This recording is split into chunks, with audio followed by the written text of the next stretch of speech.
അസ്സലാമുഅലൈക്കും പഠിപ്പ് പാടാപ്പോടെ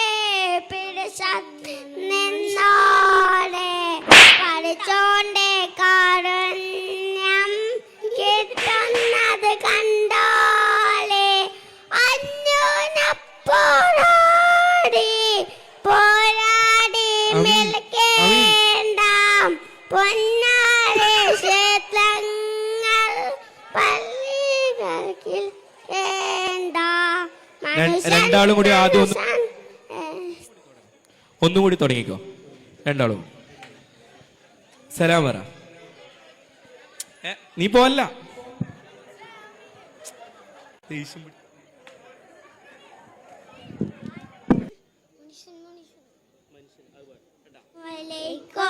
മനുഷ്യൻ മനുഷ്യർ സ്നേഹിച്ചു നോക്ക് മനസ്സിനകത്ത്